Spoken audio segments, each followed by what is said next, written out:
Good evening, everyone. Welcome to the first playoff match of the 2025 Dragon Warrior Cooperative Tournament. Welcome to all those out there in Alfgard and from abroad who are tuning in here tonight to watch. I believe they're called Race Fast Safe Car against MOOdyTwoHooves. These guys are primed and ready to go, and we are going to get them going right now. We'll intro into more about what this looks like, what co-op really is as we go. But we're going to get these guys started, and we will go off from there. So I'm going to kick them off here, and we are going to get going. I'm Big Slam Who. Helping me in more ways than one is Shahali. So Shahali will be tracking as well as making sure that I don't do anything else stupid. So we're going from there. And I'm going to kick them to the curb. There we go. Hit the bright buttons, and we can get started here. So this is a cooperative race. So Archfield and Secret Agent Man will be on one team, Dr. Mookhouse and MOOdyTwoHooves on the other. So what we're going to see is we're going to see them sharing items, sharing experience, sharing a little bit of everything. So the timer isn't going. There it goes. Okay. Okay, we got there. Alright, so they're sharing everything, right? So all of these items here in the beginning will be shared. Everything that they do around there will be shared. So everything basically except for herbs in this game are shared. What we do to compensate for that is we basically double the amount of experience they need. We're playing actually vanilla experience levels. And then we also do some more advanced flags to make it more challenging and or just more interesting. So with that, same goals as a standard seed. The one exception is only one of the two runners needs to finish, right? So if one of the runners finishes, the other runner talks to the king. Both runners are then done at that point. So with that comes some interesting strategies that we'll get to eventually. But for now, we're just going to watch some early leveling here. Looks like nothing crazy in the throne room. One key apiece. The one thing that does change in the beginnings here, there is no resetting, right? You can't do a reset. You can't do even a hard or a soft reset in the seed. So there's nothing that you can do to go back and start over the seed.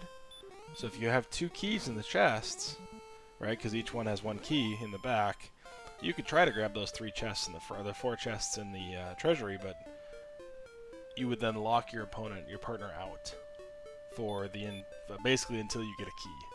So lots of things to think about and consider there.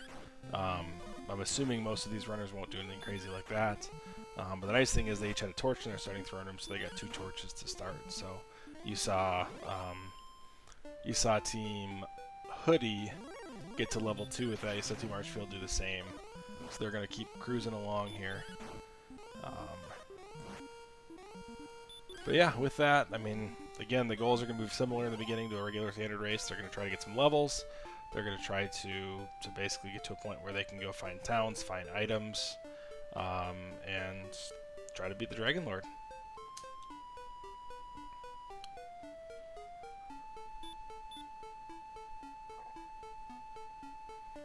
And it looks like the start of this seed is relatively landlocked. Looks like Hoodie tried to find his way out, and the Rogue Scorpion sent him home. Man and Archfield seem to be pretty content fighting in these Zone 1 and 2s. Again, we are vanilla XP levels, so don't get used to the fast levels, right? They will slow down very quickly, and you'll be forced to grind 3,000 a level for the last 4 or 5 levels. So there is that town right across that river, but it doesn't look like there's a path to that town. So these guys will be basically fighting until they can do their basically sitting right dead even between the two sets of runners here. Archfield manned Race Fast Safe Car got to this quarterfinal by virtue of being the number 2 seed in the Southern Conference of the tournament. And then looking at Hoodie and Dr. Mookhouse, they ended up being the 3rd seed in the Northern Conference. They were called Alfgard and something. I don't know the lore behind the conference names. So And honestly, we're lucky we even got this thing up and on the air with my capabilities, so conference names are not things we're going to get to.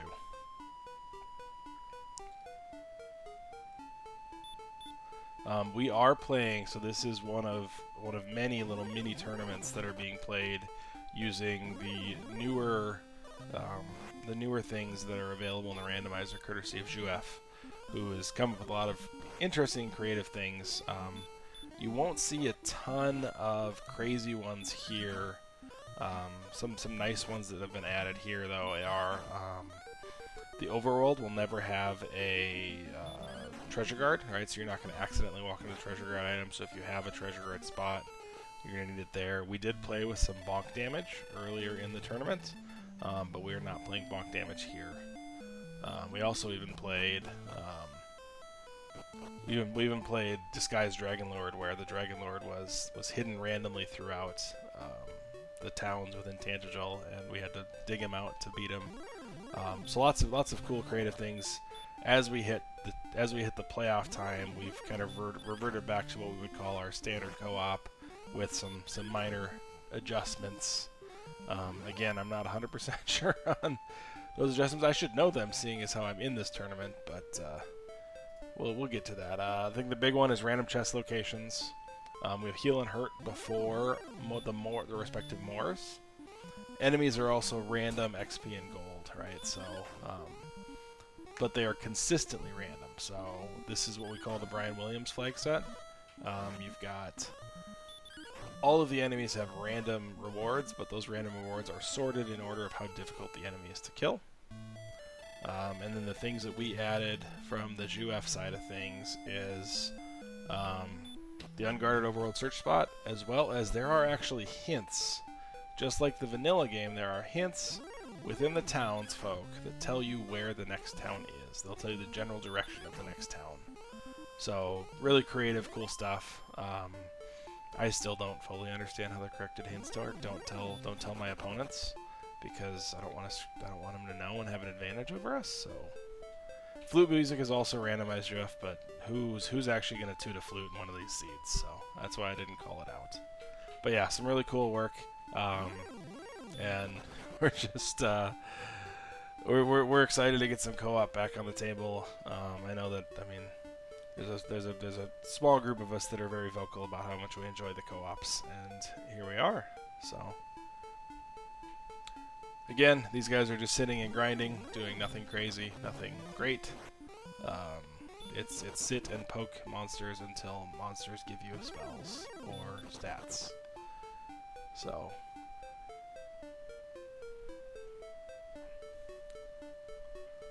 looks like we've got Hoodie. I believe that's Hoodie. Yep, Hoodie's trying to adventure out again to this northern section. This looks like the only real out they have is north. And that does look like the northern edge of the map as well. So an interesting spot. He's got some running room. He's almost around to that town, but it looks like he's gonna loop around and come back. So honestly, I think these connect here. It's not, yeah. Because Dr. Mukau's also exploring and ending up pretty much in the same place. These guys are both going home. Red Dragons have Baby Breath, Axe Knights have a swing, and those guys are both sent home. Archfield and Mand will sit and continue to poke at small enemies until they get that tier 5, level 5 that Hoodie and DMC have already.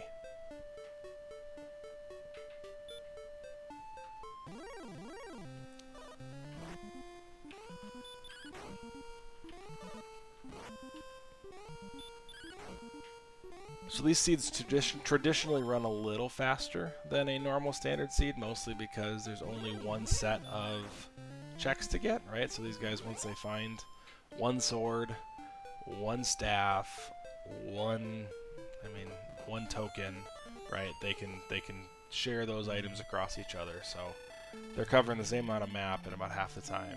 So we should see these races finish just under an hour.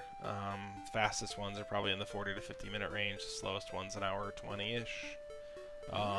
Looks like Archfield does have a path to that town, and he's beelining there. Not much gold that he's sitting on, so it'd be tough. He can't even buy a key right now.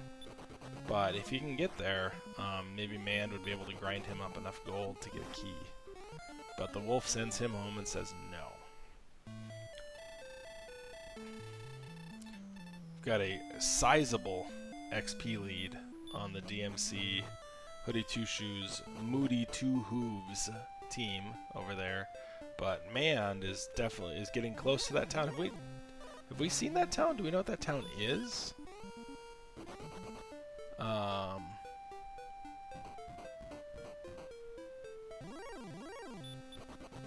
Oh, it was Hawksness. Thank you, Metal Dream. So we've got Hawksness just at a start. Normally, when I commentate, I try to pull out one of my normal tracking sheets and map the thing and write things down. But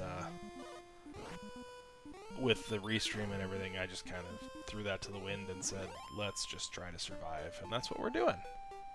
So it looks like Cyberdark has also stepped in to track. So thank you to the entire village that is making this stream go off without a hitch, or with only occasional hitches by Slamo. So with that, I'm going to need about 6 Diet Cokes to get through this thing talking solo, but luckily we are fully stocked. So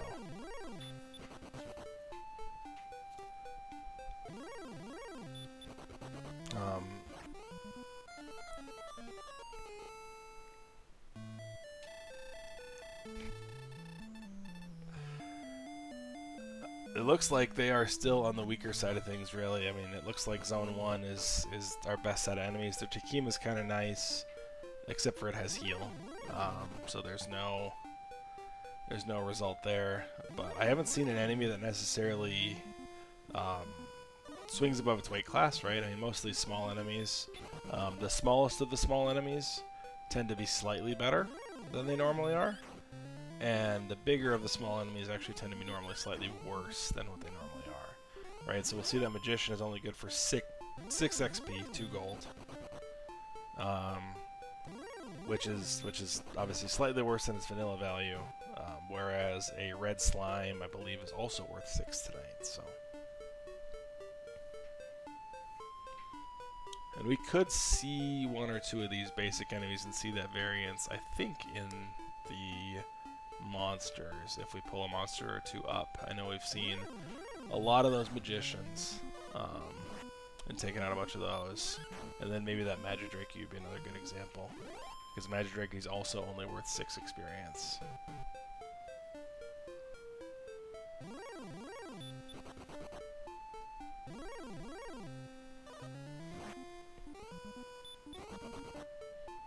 That's true. That is also something that's played very differently in co-op versus non-co-op, and we'll get to the why as we get closer to Sharlock. But most of these runners are using an HPMP build. I haven't checked all of these, but I believe that everything here is HPMP. Some runners might run a combination of HPMP and Strength HP. One runner running one of each, but traditionally the meta for this is slightly different and slightly more varied than your standard seed. So we get some interesting and nice changes. Looks like Dr. Mookhouse has found the Tablet Cave. There are 3 potential chests here in the Tablet Cave. So we'll see what he finds here. Every chest that is useful enough to be a key item has a treasure guard, so he might just die in this Tablet Cave. The only thing he can really pick up here that would unlock something, both figuratively and literally, would be a key. And we find an herb in the back, so nothing major there. Wings and an herb in the tablet, which is on the far west side of the map. It looks like northwest, and he's going to head right home to that red dragon. So they are 100 XP from level 7 over there on the right-hand side of the screen, while meanwhile Archfield and Mand are just shy of 200 away, and Mand is doing the same tablet check that the DMC just finished.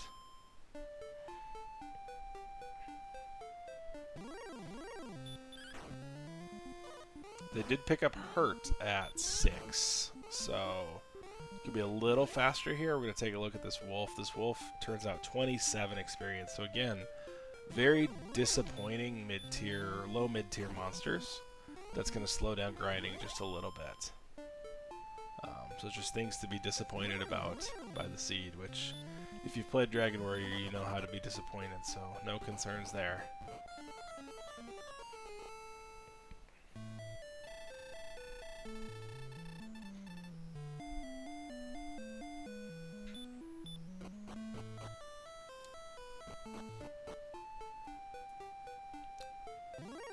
So far we've got Hawksness and a tablet. Nothing useful in the tablet, so runners are both still kind of jogging around trying to find things.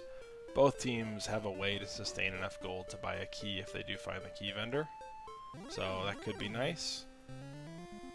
But nothing really combat-wise other than that hurt spell to try to take things out. So not even a stop spell to try to cheese one of these slightly larger enemies. So it's basically keep poking at the mid-tier beasts and try to move on. It looks like, and maybe you can find a town and spike a key, but nothing's gonna get you the 13,000 XP short of killing a bunch of monsters. So. That's a great question. The question there is, why is one runner going strength HP and one runner going HP MP? So there is a second way to win, quote unquote, in a co-op flag set. So the traditional way to win is to use your sword, right, to swing and attack the Dragon Lord to death. And something you can do in traditional solo rando is you can also use Fairy Waters to start that fight. Because you share an inventory with your teammate, that inventory is updated live during a fight. So as you are fighting the Dragon Lord, you can use your Fairy Waters to do damage to the Dragon Lord. And as you clear your inventory, your teammate can actually be standing next to the vendor and continue to purchase Fairy Waters. Right, so Fairy Water is an equivalent of 134 attack power against the Dragon Lord. It's plenty sufficient. So the HP MP build that doesn't normally get used in a tournament format actually is there and is strongly encouraged, because an extra 6 to 8 MP might be the one more heal more you need, because strength is not required to beat the Dragon Lord in the seed. So strength HP is great for grinding, right? And if you have a very strong start, you'll have even more strength. But if you're sitting there and you're thinking, I need Fairy Waters to win, then all you care about is MP and HP. So focus on MP and HP. That's why we do 2 different builds. That's why you see these 2 different builds run more often in co-op. Some run all HP MP. Others run the hybrid like this. And I'm sure there's runners out there that would prefer to stick with strength HP as well, just for the stronger ability to swing at things, because there is more grinding in this game than there would be in the traditional game. So, and then there's strength agility as well, that the runners that don't perform as well traditionally take.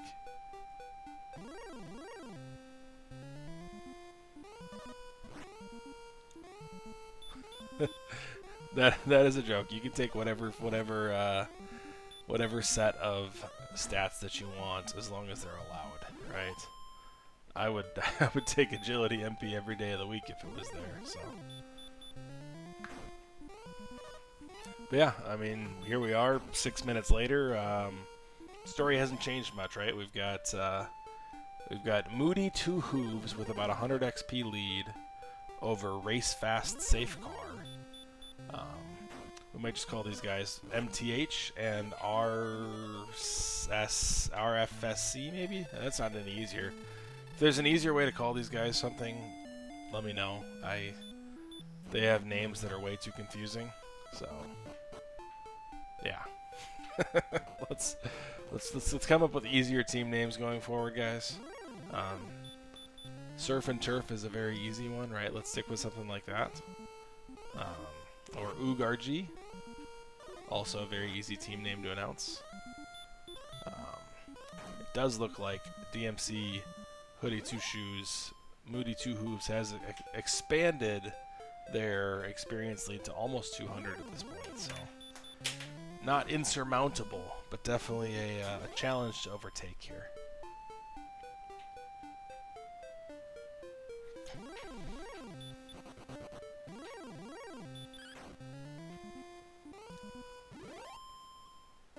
Yeah, there's a red slime that Archfield took out. You saw the red slime was worth 6 XP, which is the same as a magician in this seed. So really, that's the big variance, right? Is you've got a ghost, a magician, red slime. All of them were worth 6 XP in the seed. So it just really sets up a different decision point in the early grind.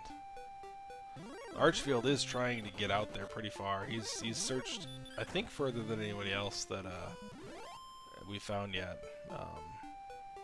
Both where Mand is settling into grind, Archfield is settling into explore, but that poltergeist is going to send him home, and they are going to be very disappointed. But yeah, that is level 8 on the right hand side. Massive MP gains over there. 87 on the non-HP MP side, and 94 on the HP MP build. So you've got enough magic at this point to win the game, right? You mean the bare minimum to win co-op is 96 HP and 88 MP. There's corner cases where you can go with less, but like that would be the bare minimum numbers we'd be looking at to pull off a win. That's 11 heal mores and 13 fairy waters. That'll give you a pretty decent chance to beat the Dragon Lord. We'd all prefer to have more, but that's what you need.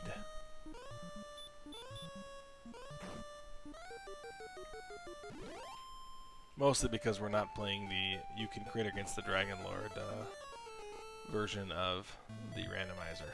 So, alright, we are approaching 22 minutes into the seed, and we don't have a single runner with a single item other than what was starting in the throne room. So, this is definitely one of the more unfriendly starts for these guys. We've had a lot of armor in the throne room. We've had a lot of quick swords, things like that throughout the tournament. This tournament started with a 5 weeks Swiss round. I guess we call it 5 weeks of Swiss or group play, where each of the 5 teams in each of the conferences played 5 different seeds, 5 different flag sets, and then we're ordered from 1 to 4, with the 5th team being eliminated from playoff contention. But the top 4 teams were then ordered, and now we're playing cross-conference play here in the quarterfinals. So again, 2 seed in the southern bracket against the 3 seed in the northern bracket here, to see who can emerge supreme here. And in reality, the true champion here is whichever conference wins more of these 4 quarterfinal matches. I truly believe that it's the top half. But Mand finding the Gold Man, which is one of the unexpected surprises in random consistent stats. Unfortunately, he doesn't quite have the HP to take it out, but it is a nice little treat to be able to find that. He does find Swamp South here. Casting outside, there is a town that is in range. He does have an herb. He's going to make a run for it. He did leave a check behind potentially in there, but he finds Brecconary with 166 gold in the bank. He is 14 gold short of Copper Sword. He can sell those wings, or his partner can get him 14 gold, and that'll give them a Copper Sword right there. That is a significant 10 AP advantage over MOOdyTwoHooves. Too many new moves. Hooves. But we all love Brecconary, especially when it gives us Copper Swords. And Archfield, you can see that little thing pop up in the corner there. It says "Partner got new gear." That is the co-op connection system that basically gives Archfield his sword the moment that Mand purchases it. There it is. And also right there, you see Secret Agent Man talking to that random NPC. That NPC told him that Garenham is to the south, and right here, that NPC tells him that Sharlock is east of Tintagel. So, a couple of quick finds. Again, I don't fully understand how they work, but they work. So, these runners are taking advantage of them. South. Okay, I misread. South. South, not east. So south of Tintagel is Sharlock. So what that means is that the direction that is the most steps away from Tintagel to Sharlock is the south. So it's more south than anything else. Oh, Garenham is south. Sorry, Garenham's to the south of Breckenary, and Sharlock is to the east of Tintagel. So it's a decent directional thing, but honestly, it's one of those where it can almost confuse you more than help you. But it's worth knowing. So the XP lead on the DMC Hootie side is up to almost 300, but we've got that copper sword that might be able to help Archfield and Mand play catch up. Stop spell also found at 8. I haven't seen anybody really stop spell grinding anything. The Metal Scorpion's a decent target for the stop spell, but the reward isn't that great. I haven't seen anything else with a spell that's worth hitting. I know I saw a hurt more early, but especially with the hurt spell, right? If you can stop spell something that's got 2 spells and just poke at them for a little while, it's worth way more than the 6 or 8 XP you're going to get from the lower tier enemies you're fighting here. So.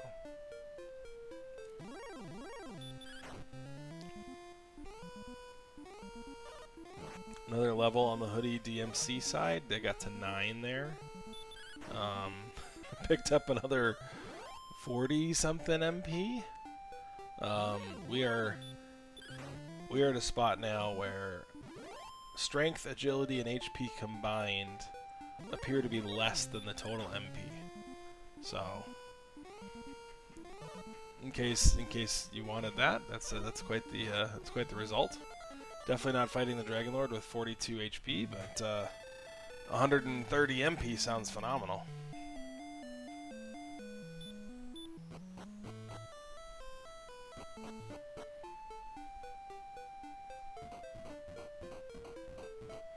So no heal spell and 40 HP is really limiting these guys' exploration. They're really not able to get out there and take these long treks or journeys that they want to. So they're just stuck back in the grinds, right? I mean, DMC and Hoodie have been committed to this grind for a while, and I mean, it's paid off in some regards, right? They built up a decent experience lead, but it's also not paid off in other respects because they haven't seen anything. But Archfield and Mand, with a little bit more exploration, really haven't.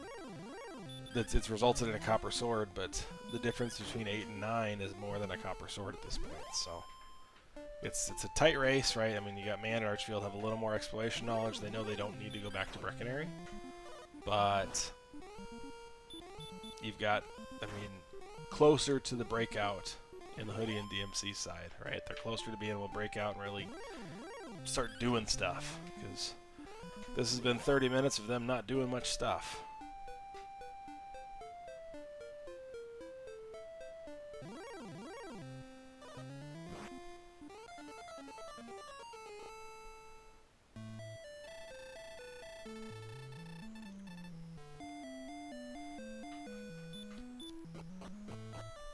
One other thing here is every death does cost you half your gold, but it only disappears when you fade to black to go see the king. So if somebody's searching for, say somebody walks into Rimeldar right now and is ready to buy some keys, and his teammate were to end up dying to a Druid Lord, they can save themselves by just not pressing A, right? Just holding up the death screen until until their teammate gets to where they need to get to. So there's a lot of interesting little strats that you can do here to help out.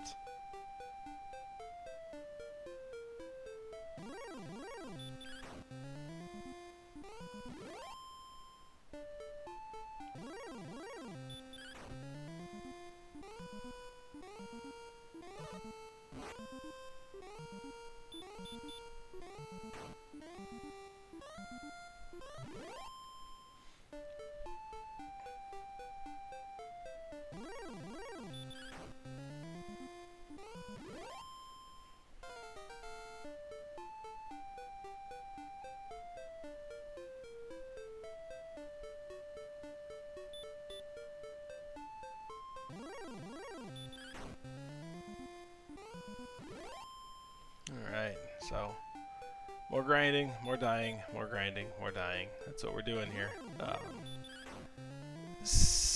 2000, I believe, is the next level in vanilla. I don't have my vanilla level stuff up, so that sounds about right, and we'll go from there. But we'll see if that breaks them out, right? I mean, a heal spell or a bunch of HP is really what's gonna, I think, force them or push them to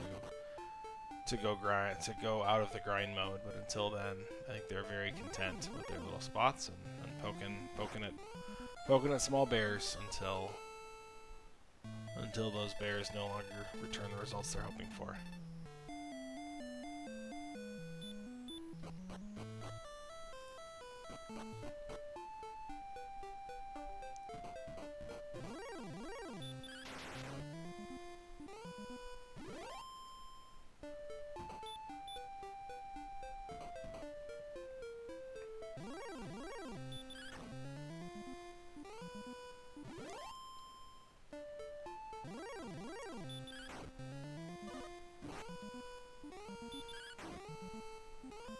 Looks like Mand elected to take another trip down to Brecconary through the Swamp Cave. I might have missed that on the way, but it looks like the Swamp Cave shop, or not Swamp Cave shop, the Brecconary shop. So,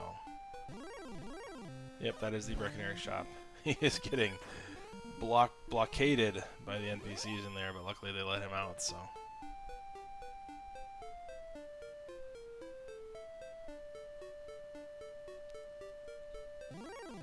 Quick heal. No treasure chests in Brecconary tonight. Let's see where he's off to. It looks like he's okay with just going home here. I wonder if he's got some other plans for those herbs other than exploring that side of the Swamp Cave.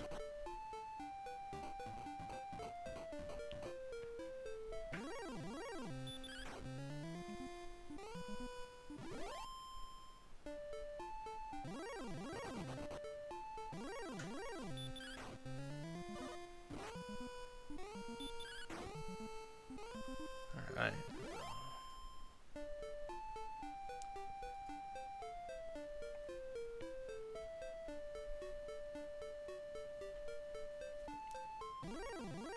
Alright, here's level 10 on the MOOdyTwoHooves side, picking up heal and hurt more at the same time. So really, they just got the jumping off point that I think they were hoping for the start of the seed with 199 MP and 45 HP. I think they're ready to go and take on the world. I think we can hurt more a few things, yeah. Welcome in, Cyberdark. Cyberdark's been mentioning he's been willing to help with comms for the last 30 minutes, and I've just been ignoring him because I've been too busy staring at the 19 different screens that I'm trying to keep track of. So thank you, Cyberdark, for jumping in. No problem. Happy to be a help. I've got to keep an eye on everyone and learn where my mistakes have been coming through. Oh, we're all gonna make plenty of mistakes in this one. I think this tournament's a little more complex, right? Co-op's always got some complexities that you just don't do enough. You don't get enough reps in co-op to really understand the corner cases. True enough, but it is probably my favorite way to play right now, actually. I would not disagree with you. Other than, I mean, Nim might tell you I yell at him a little too much during the races, which is probably true, but I love every minute of it. Right, so it seems we've been grinding here for a while, and haven't really found much of anything. Although Yeah. Archfield just found Mountain Cave. Yeah, Archfield in the mountain, right? I mean, to pay off here, he's going to need one of the key items. Problem is, every single one of them is blocked by a treasure guard. Right, and having just a copper sword is not great. The other team having Hurtmore now should certainly help out a lot. Yeah, it looks like they found their... they did find their grave. There is a chest on the top. It's just a fairy water. Archfield is unceremoniously booted from the mountain by that wizard. The one sad thing is Mand did fill up on herbs, but herbs is the one item that is not shared across teammates. So Mand's 6 herbs do not get shared over to Archfield, so he couldn't heal his way through that cave. 22 hit points in Healmore there on level 11 from MOOdyTwoHooves.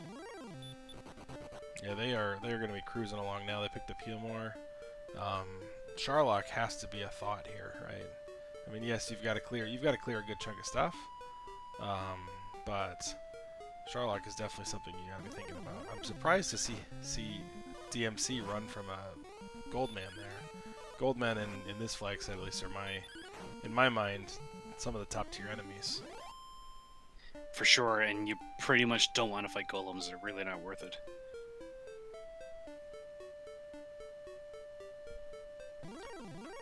Yeah, it's funny because golems went from, you know, like a C tier enemy up to an A tier enemy when we up their experience to 350, and then you throw on the consistent stats and they just drop right down to the F zone. So Hoodie managed to pick up some gear too. Got a copper sword, chainmail, and large shield, which is a good bonus. Yeah, 20 extra defense is nothing to shake a stick at. The copper sword is of questionable usefulness at this point, but you got the gold, you take it. Yeah, get what you can. Like you said, you do have to fight those treasure guards to get the armor and the sword, of course. Yep, here's DMC in the mountain, a little bit better equipped than Archfield was. So we'll see if he can get anything.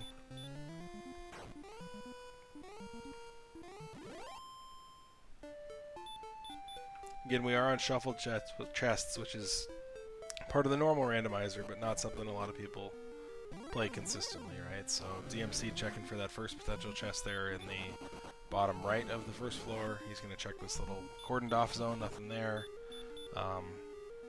These could be all mixed up. We could have as many as 8 in any dungeon and as few as 0. We did see one alternate location there.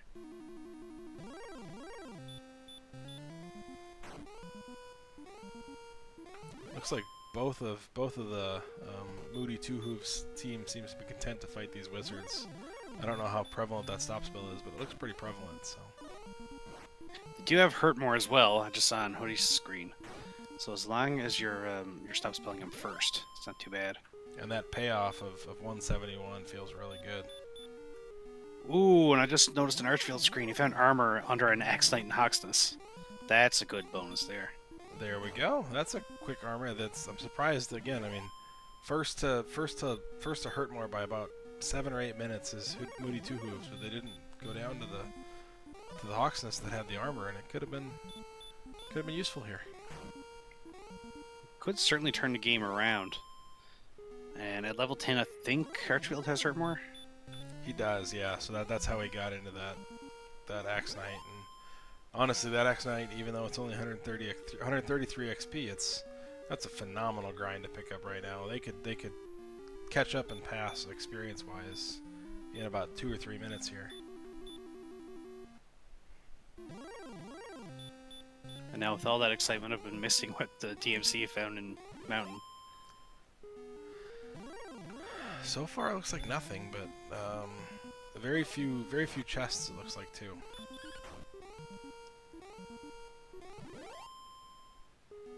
And routing these dungeons efficiently with a randomized chest is very difficult, right? I think, especially as Radiant wears off, right? Radiant can be your best friend, but I think his Radiant dropped by 1 tier the moment that he would have seen a chest So we ended up walking around to fight it instead.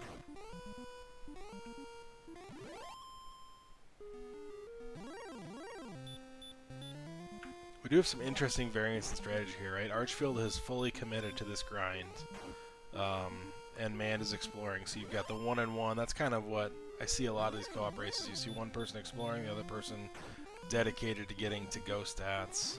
Whereas DMC and Hoodie have decided to both do some exploration out here, right? With the amount of MP they have, it makes some sense, right? I mean, it's relatively easy to search out when you've got 130 MP apiece. But that XP farm from Archfield is feeling really good right now. Yeah, that's one of those farms you want to sit on. And you really don't need to be level 15, 16, 17, whatever the normal go stats are for, say, standard randomizer. Because like you were saying earlier with the fairy water, as long as you've got the HP and the MP to survive, that's all you really need. And you get 2 shots at every dive, right? Because there's 2 runners, so even on a questionable agility dive, two coin flips is better than 1 coin flip. Yep, the big thing you got to remember, of course, is when one person gets to the Dragon Lord, you really need the other one back to get the fairy water. Yeah, and the nearest fairy water I think is that we've seen is Brecconary, which is through Swamp Cave and a little bit of a trek away. So, yeah, it's probably spike time to return to get going for that. Yeah, Archfield and Mand, right? The race fast safe car have made up an almost 1,000 XP deficit, and are holding even with the armor, right? So they've come out of nowhere and have all of a sudden gone from probably the second place to, I would say, a slight favorite at this point.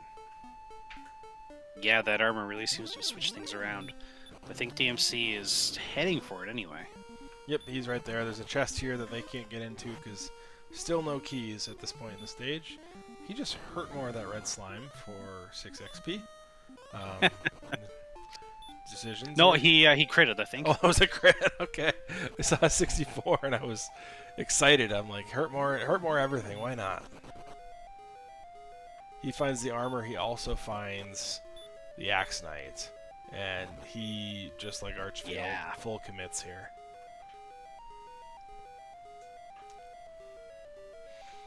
And you really see the power of that grind when you put 2 people on it, right? If they were at all the items and they were ready to roll, the 2 of them on this Axe Knight would be 1,300 experience a minute. Wow. But we have well, I don't think we've even seen Sherlock, or at least I haven't, and we have no story items yet. Yeah, not a normal 40 minutes worth of co-op here to be at a spot where you haven't seen anything important short of the armor. I think that's got to weigh on these guys a little bit, right? I mean, the whole concept of, oh, you feel a little behind. In reality, these guys, at 40 minutes, half of them have been done with the seeds by now. So the Red Dragon's still proving they're worth a little bit of. I think all you need to do is stop spell them because they do have base heal. Yeah, and Baby Breath, right? So the Baby Breath is helpful because you're not running. And you're not likely to get double physical for the 70 HP that Archfield and Mand have, or 80 that DMC and Hoodie have.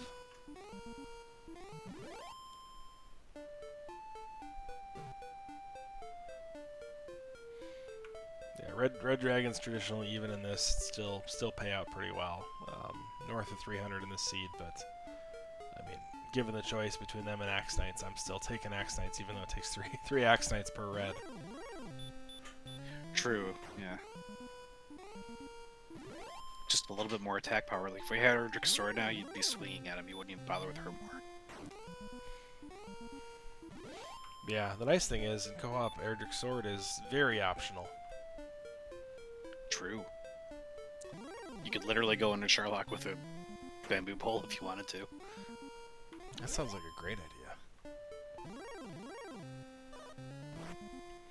I don't remember if we finished any of our seeds. I think we finished maybe one of our seeds without the sword. Yeah, I guess it depends on where it is. Really, once you get that HP and MP, just go in. I honestly don't remember what we did in many of our seats. Yeah, Dragon Lord in Disguise is the one I expected to do without a sword. And then the sword was like 6 steps from start, so... Yeah.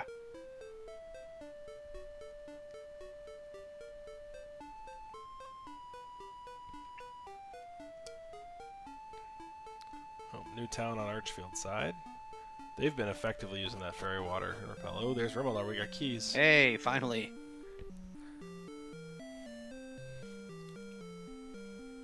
No chest in Breckenridge for man, though. Yeah, he's been there 3 or 4 times. He's definitely no chest. I would hope that one of them heads home relatively soon to check the 4 in the treasury and then the back, but seeing as how we haven't seen the trade-in caves yet either, it's likely there's a trade-in cave in the back, so deferring that check also makes sense. Oh, we got Garenham. Archfield also so wants to check the chest in here as well. nothing And there. There could be one in the town hall, right? Oh, and Hoodie's after finding Rimbledar too. There is one in the town hall. We'll see if we get a village-based encounter here. The Magic Temple is to the south. Good check by Archfield there. Magic Temple being the which one is that? That's the Staff Cave, right? I honestly don't even know which NPCs are the ones to talk to. We've never done Let me it. pull the cheat sheet. Old man tells you about the rainbow drop in Rimmledar. So that's for the rainbow drop. So the rainbow drop is south of Rimmledar. Okay. We have our first look at the chests in Tentagel on Dr. Mukau's side. We've got a key, which... Nice refund. Yep. A cursed belt. A cursed belt. And a gold. So, nothing tremendously useful there. We'll go to the back. There could be 2 more chests in the back here. There's one down a little ways in the rooms here. Yep, and I don't think we've seen anything across the barrier tiles, so... Mand was in Freebie Cave that time, got gold and something else, but I don't know what the something else was. It wasn't a treasure card. We got a death necklace, which in co-op is essentially never useful. Manned into Cantlin, again one check here available, as well as the coordinates.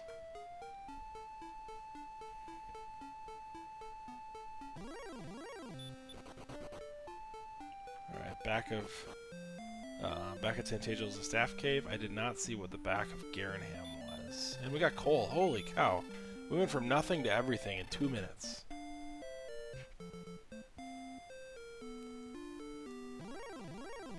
E6 south and 68 east, I think. Be careful you don't transpose those. that's a dangerous one. Holy cow! I would be going for a princess on that. Oh, for sure. Ooh, new gear on the... Is that a sword that we got there? I missed it. I saw new gear on man's side, and Archfield was standing on top of the coal search spot, so... Yep, they're saying it's a sword. Oh, and we've got a treasure guard in the town that has the Hawksness. I think I just saw Sherlock too, just south of Cole. Oh, and Manned into the Grave. This one is the one that I still need reference sheets for. Stones of Sunlight in Hawksness, so we'll see if Manned can dig out what we're looking for, a token and a harp at this point. But yeah, level 14 is a borderline go, right? 98 HP, 73 defense. It's not super safe, but it's a go. Meanwhile, Hoodie and DMC picking up their sword. Yep, Sherlock here, just south of Cole. And another cave as well. Cave and a town. Is this going to be our Garenham? No, this is Cantlin, okay. So he'll get the coordinates. Coordinates are either flute or an important item. You got a 2/3 chance that it's important. Technically slightly above 2/3, but I'm not going to sit here and do the advanced computation on that.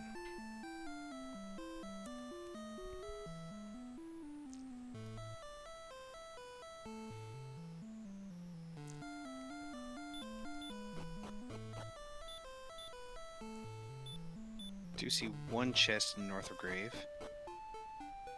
Yeah, there's one on the bottom left, and then oh, he's got a harp here. Okay, so there.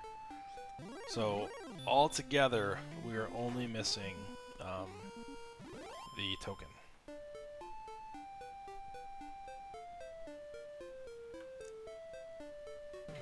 Having outstanding coordinates, I mean, obviously Archfield's going to get the stones here, which probably pushes him to go to that search spot.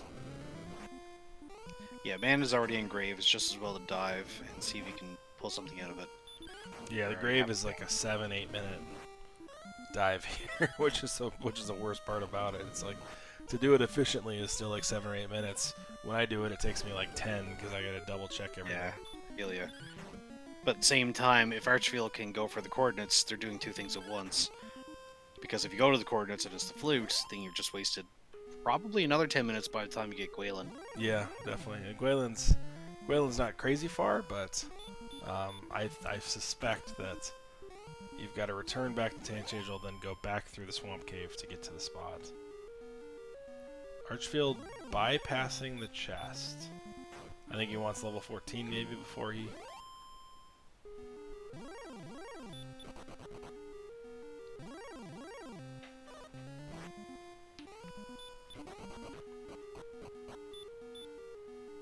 Then he ran. I'm not 100% sure on the Archfield strategy here, but there he goes. He remembers. He remembers what he came here for.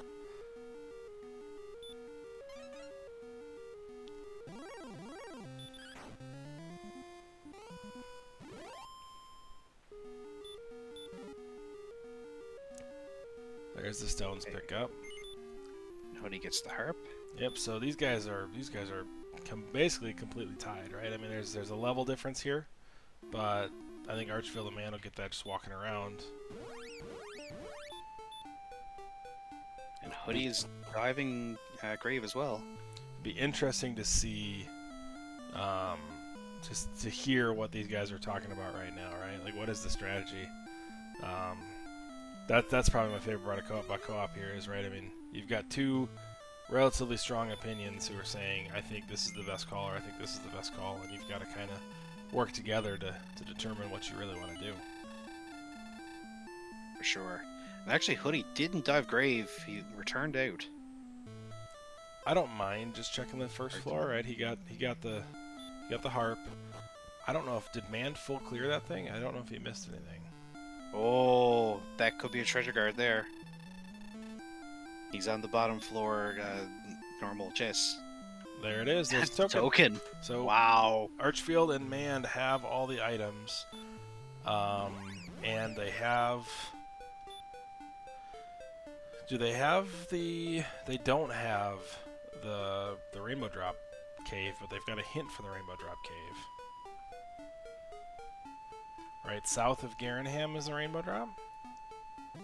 We don't know how far south, or how directly south, but and they ticked 14 as well, so they have go stats.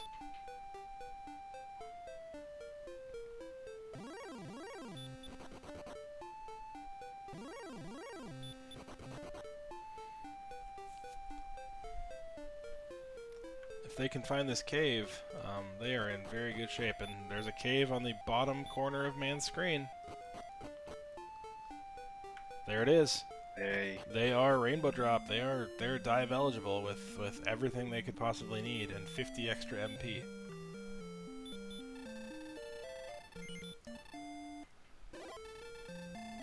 Red Dragons slightly nerfed. Armored Knights are a normal-ish enemy. I don't think there was anything special there. So I think this feels relatively comfortable, short of the 98 HP. Yeah, so at their current defense level, they're going to get hit for definitely up in the 50s. So you just have to watch your HP and heal up more often. But with that much MP, you can probably manage. Yeah, I mean, what is that? 6 extra heal mores almost? Granted, I don't expect to retain all those on a dive, but... No, that's the other thing. You have to dive through it. Now, we know Red Dragons aren't too bad with the stop spell. Axe Knights and Stoneman are really not a problem, but if you're casting Stop Spell, you're using some of that MP for sure. Yeah, 71 agility means you are 40, 60-ish to run from a red enemy in Sharlock. Everything else you're north of 50, so. So this is why I actually run Strength HP, or Strength Agility, sorry. And I believe Venicus runs HP MP. I can get through the dive maybe a little bit easier. It doesn't always work out. Tough part is you wouldn't be 98. You wouldn't be 98 HP at this level. No, true enough. So Mand, our first competitor into Sharlock here. We've got Armor Knights on the top floor, which is probably the worst enemy you could see. Wizards in there, those are not bad enemies from a stop spell hurt more standpoint.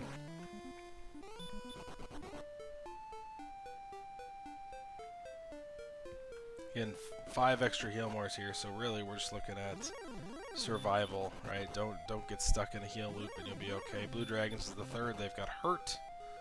So this top zone overall not too bad.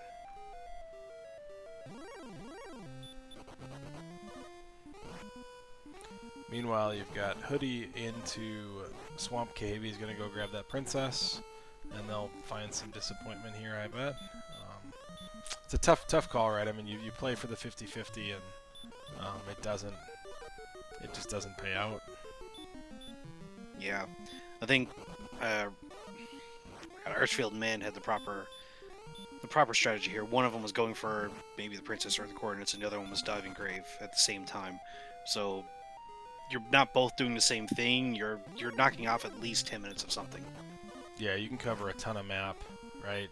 With 2 people running around at the same time, and I think we really saw that with Archfield and Mand. Just once they hit that armor, they just started cruising and covered everything they needed in a matter of about 12 minutes. And the only overlap they've got right now is this dive, and diving Sharlock together is just never a bad idea. So. Metal Slime's guarding their princess.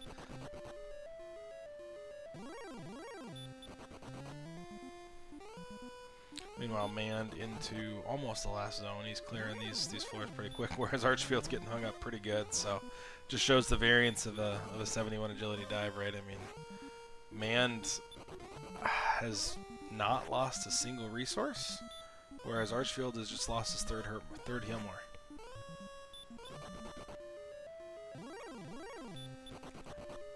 Here's Mand. He'll lose his first heal more, but he's got 5 more in the tank that he can burn before not being able to dive. I say that, I probably shouldn't have said that out loud based on how this fight's going.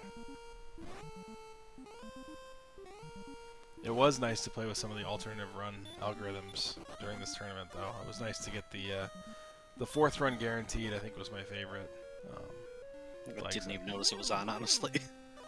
Yeah, I knew it in Sharlock because I think there was a very iffy set of dives, and there was a couple of times where I was running from a red dragon at 20 HP because I knew it was guaranteed, and I think it pushed us over the top. So. Ah, nice. Again, me running the agility build. If I could get down there, I was usually running from everything anyway. Now, saying that, I think Venicus did do more Dragonlord fights than I did.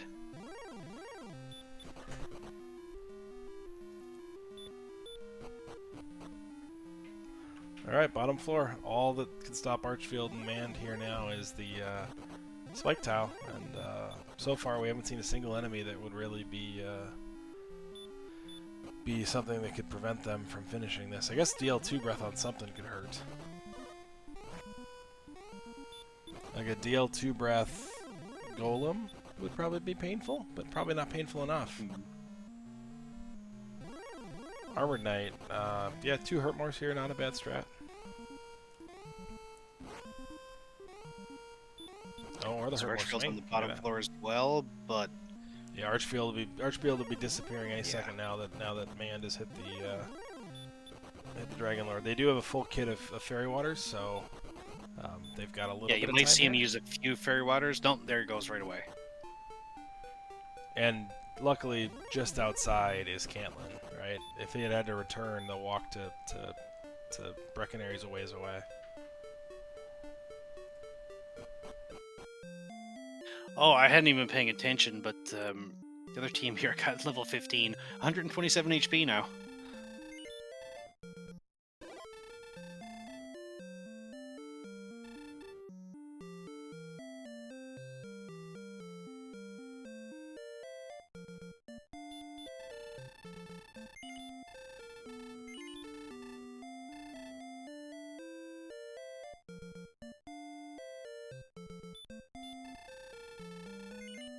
Alright, we're in this fight. Should be guaranteed, barring a miss menu, of course.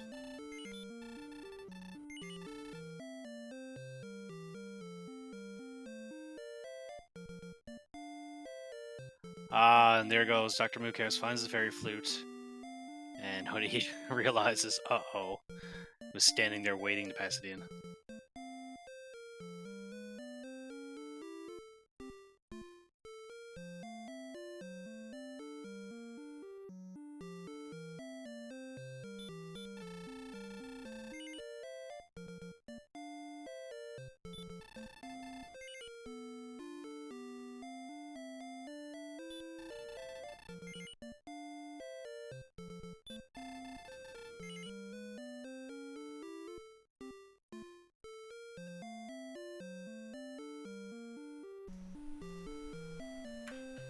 Sorry about that. I had to step away. It's probably the most important part of the seed, but it is what it is. Nah, I mean, barring a miss menu, this is pretty much set. Yeah, unfortunately we don't get the exciting Dragonlord music because we're on one stream here. They're both parties are only streaming on one account, so I do not have access to manned sound. I only have Archfield sound, and Archfield sound is just the sweet tones of fairy water purchasing.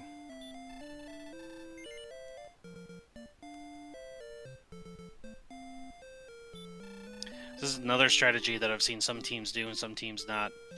If you're counting your Dragonlord damage when you know you're pretty close, as I guess Man does, Archfield immediately returns and goes back to talk. Yeah, luckily they've got 6 of them, so as long as you're above, 80, you're pretty safe to do this. This fight is closer than I thought it would be. He's down to his second to last heal more. There's some debate there of what do I do on 50 HP. Oh, and ends up a little worse. This is not a guarantee, but 10 is enough, and puts him over the top. And the winner of the first quarterfinal of the DWR Co-op Challenge Cup 2025 is going to be Archfield Monk and Secret Asian Man. Race fast, safe car.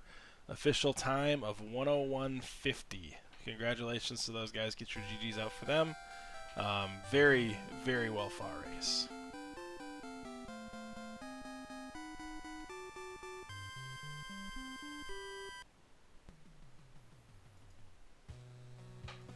And we'll see if we'll drag them in here for an interview as well. Yeah, for sure. And looks like MOOdyTwoHooves just got the token engrave.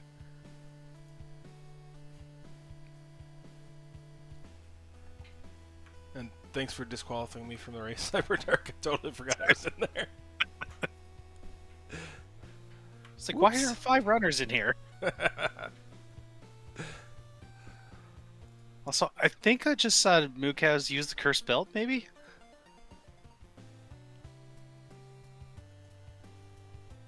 I don't know. Oh no, that could have been Hoodie dropping it to pick up the... Yeah. Oh, that would say that, wouldn't it? Oh, let me switch over audios so that we don't get stuck with things. There we go. Sorry about that.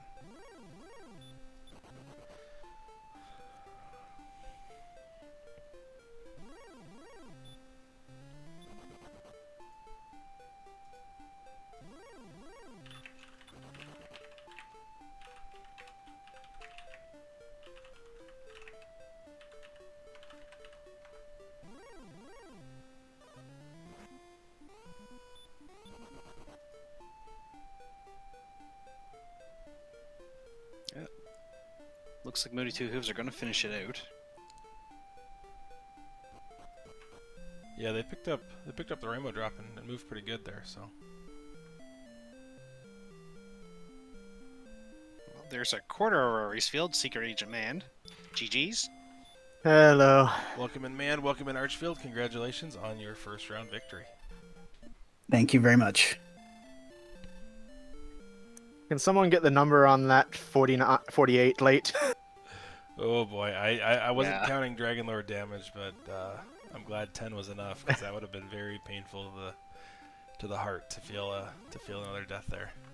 I know you don't have our audio because Archfield is doing a thing where you don't get it, and it'll be on our like VOD or whatever. But like that pause there was literally me asking Archfield desperately, "I heal here, right? I heal here."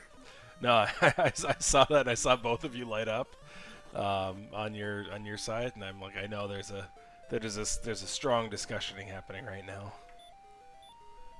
Yeah, I had count for what it's worth on that. At that point, I had counted 140. So the last 10 that we did, it was 150, unless I missed a roll someplace. Which easily something that can happen there. But if we did get him on min, we weren't guaranteed another attack there, and I'd already left. So I would lost my forward position to redive that if we had to. It would have been a little bit of a disaster, but you know. Well, really what happened here, you guys had enough of a chance for a second dive because MOOdyTwoHooves went for the flute. Oh yeah. We were, I mean, that was the next play. We were going to go rescue the princess after his grave dive. But when we're in that situation and we've seen a bunch of chests, we kind of keep track of how much we've seen, look at what our odds are of finding a quest item in the next, place. So after I went back to Hawksness and got the stones, I think that was around the same time you were diving. Well, actually, you dove grave because you were in grave. We just missed that harp trade in. You just were like, oh, stay, and then I left Tangential right as you picked up the harp, which was a mistake on my part. But so I had to go back for that later. But yeah, once we got to that point, we're like, we have one quest item left, and then we know the fairy flute's outstanding. So let's split the difference here. I'll loop around and go to both rescue the princess and check the chest location in there because we haven't checked the Gwalen chest yet with that golem on the spike. That's a kind of a dismal fight. Yeah. Really, any time in this seed. there's like no good point to fight a golem in this seed. But so we just left that for last, and we were going to loop back around to do that. But yeah, we didn't. We wanted to have those bases covered first before we knew if we had to do what was surely going to be a nonsense overworld search. Yeah. And Archie was being a bit hard on himself. Partially the reason that he didn't stay there was because I was late in telling him to stay. Because we got a ghost on the chest just before the actual treasure guard chest, and he was like, oh, is that a treasure guard? Because he didn't see the encounter. He just saw that there was an encounter, and I was basically deriding him of like, oh, yeah, sure, it's a treasure guard ghost, Archfield. And then I was saying that as I was Chaos? getting the actual treasure guard. Oh, if only chaos. Well, Archfield, I do have one question for you. When you returned to Hawksness there, Yeah. can you just kind of describe your mental process? Sure, there wasn't one, and I was on autopilot, and I walked straight to the spike tile, and then realized that the reason I went in there in the first place was to go to the chest. So yeah, I was like, I went to the spike. So that was, yeah, those were. I don't know though. I think those two things, me leaving staff trade and cave early before that treasure guard was clear, and then that kind of feels like maybe like if those are the like two things you can pick on most about this, I think that feels pretty good. There might be other stuff, I don't know. Just haven't got to Yeah, yet. I think we were maybe a little bit late retrying the Rogue Scorpion because I briefly forgot it did have Sleep Hurt more. But also, it would have been trying it out with Hurt and not a lot of not a lot of HP at that point still. So I don't feel too bad about that one either. Are they going for a normal fight here? Yeah, because they're all the way up at 15. DMC has 136 AP. Hoodie only has 129. I mean, a lot of MP and Yeah, I mean, 127 yeah, HP, it's a win either way, but it's a slightly slower win. I'm a little surprised that they didn't go back and find some more fairy waters because that's what is that 7? No, it's 5 AP. So 0.9, Oh, okay, 0.825 or something like that. Oh, they're. No, Oh, we're doing that's what they're doing. Dragon Quest Builders ending here. Ah. Ah.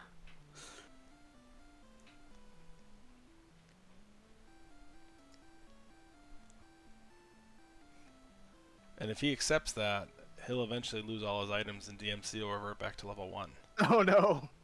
Yes, that's how that. I don't know if that is a thing that happens. Yep, We golden found that out experience just firsthand. disappeared.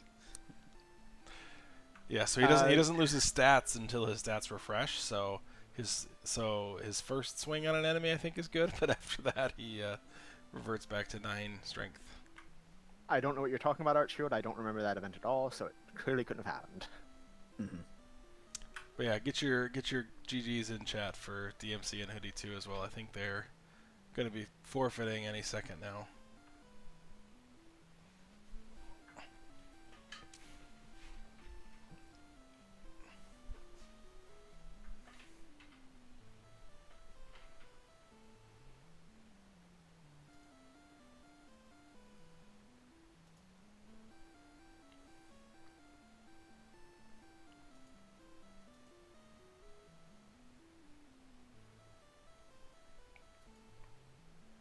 Maybe.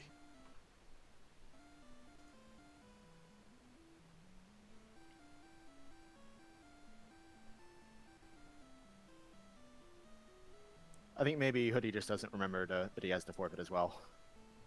Because it is a lot to get used to remember that you actually have a button to press even though your partner pressed it. Or Dr. Mukals, I should say.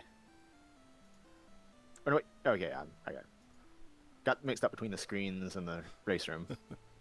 Oh, you don't want to know how many times I accidentally said the wrong person. I'm sure it's fine. Hello and GG. Hello. Whoa, GG. GG, guys. GG Hoodie, GG Dr. Mukals. GG. That was quite the race, you guys. I don't know any initial thoughts on your guys' side.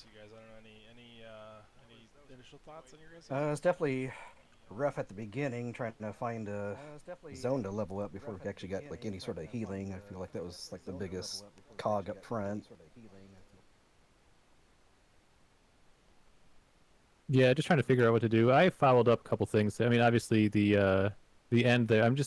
I really don't like playing this game on the emulator. It like the way it controls feels real bad to me when I'm so used to playing on the like it's fine if that's what you're used to, but going from console to emulator is doo-doo. So yeah, I like thought I was spamming X on my PlayStation controller at the end there, but I was spamming circle instead, and so you know, we didn't even get a chance to fight. But I thought we had the token when we did not have the token, and so that was the big. I think we were maybe I don't know, but I thought we were at least in contention if we had not, like if I had just gone to the bottom of grave when I was in there like I should have, and then we would have had the token and gone in to win, and I think that would have been a a better play. Yeah, I think you guys were basically spot on. You were right on top of each other. You guys had probably 1,000 or 1,500 XP on race fast safe car, but item wise, pre-token, you guys had everything else identical.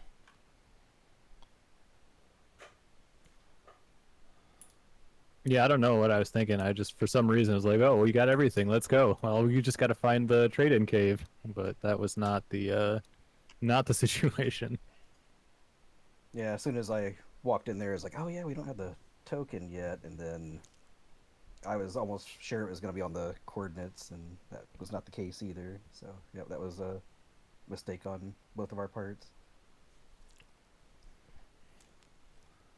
Yeah, that coordinate search looked like it was going to be a bear, and at the time that you guys got it, I think it was a 2 in 3 chance that it was going to be useful, and by the time you found the other two, it ended up not being needed. But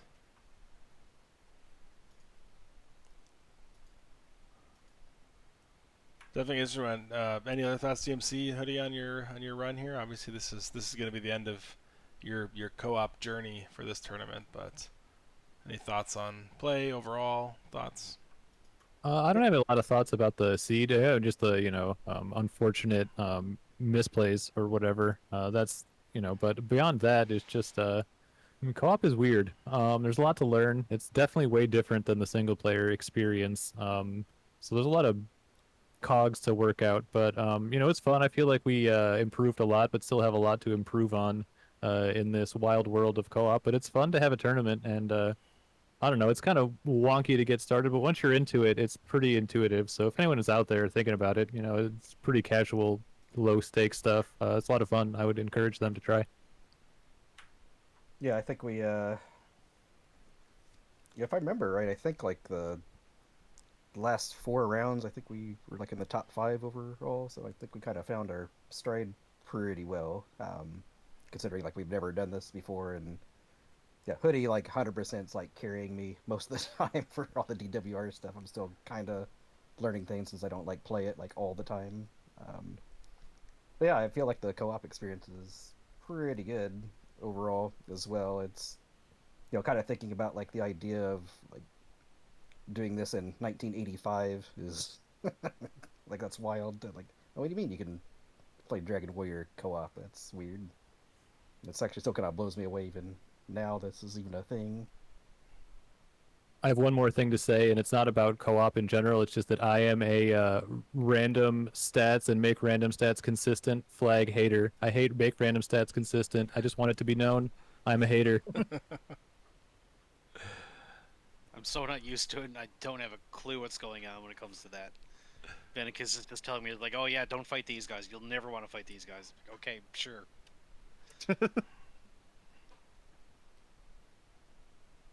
Yeah, GG's Archfield and Man.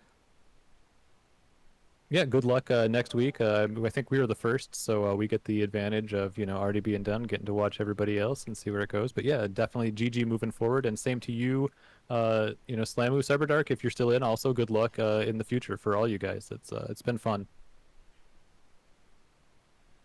Well, thank you, and GG to you both again. I have to say, I can't speak for Man, but I think he'll probably agree with me on this point. Like, this is a very concerning matchup for us because Yes.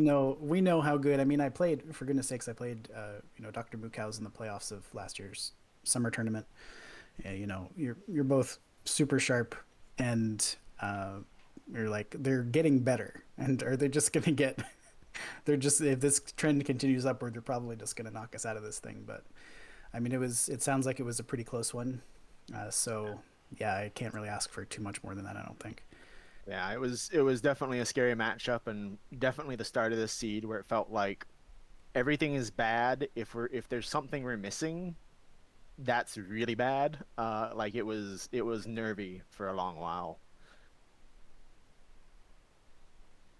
Yeah, I just felt like we just needed to like the only way forward was just to eat poop, Like you just eat dirt. You just got to eat a bunch of dirt and then that's it. And so we tried a couple of times, but I feel like the overall message was we just got to eat through all this dirt and maybe we'll find something tasty eventually.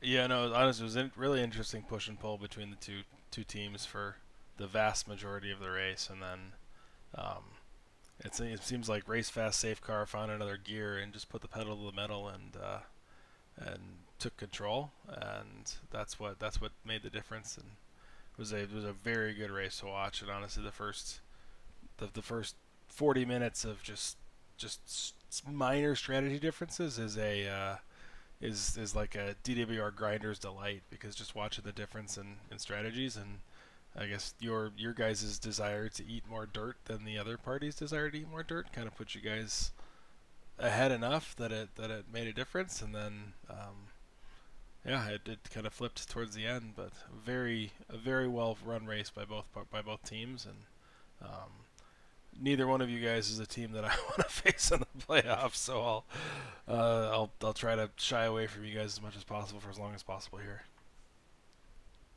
Also, someone needs to make a parody of Rapper's Delight, but Grinder's Delight. Someone do that. Don't give Man any ideas. I have too many things to make a parody of already. There's bonking in the dark. That's one. I can't remember the other names. Is the problem? Oh, you put him. We put him on the spot, and he's flailing now. Okay. Come out, you reds and tans. Except it's come out, you red tin cans. Mm.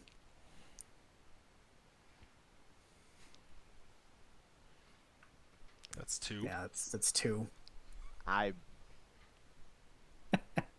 And Grinder's Delight. There you go. There's 3. And Grinders, Hey, you got 3. You got triple. That's an EP. That's enough for an EP, right? Yeah. Yeah.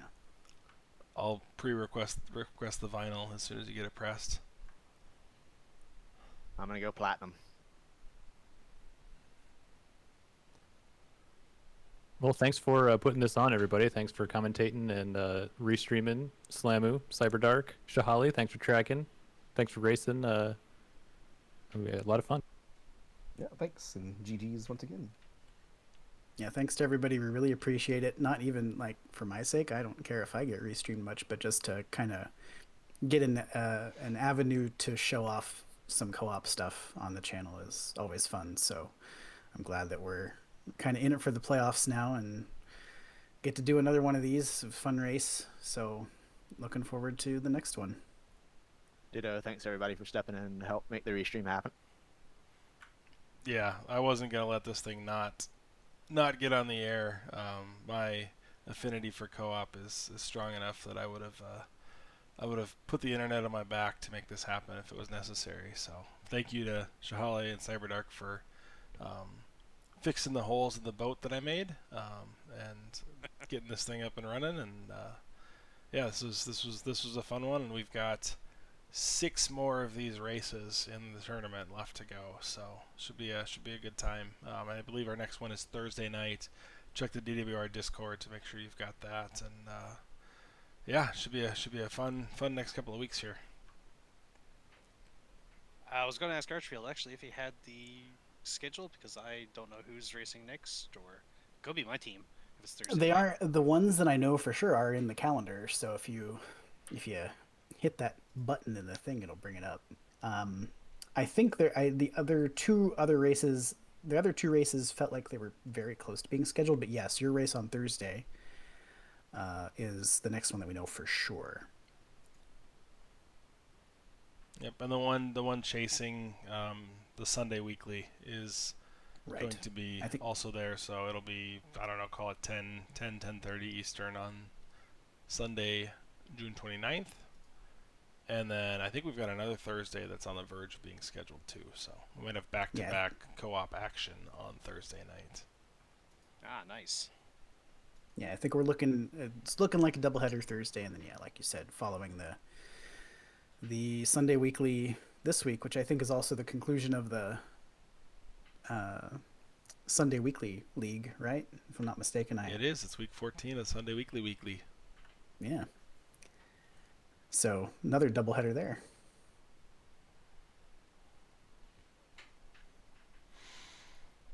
All right, with that, I think we're going to close this off and raid over to Aaron2, who's playing a little bit of WoW, actually. Wow. Wow. Wow. Wow. All right, Slamu, send us out. You're the one with the buttons. I don't know how to do any of these things. This is my first day.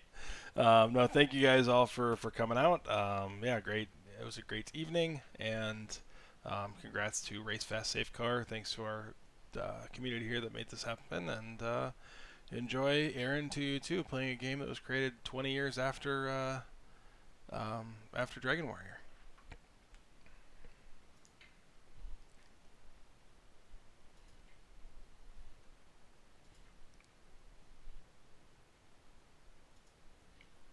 Raid is through.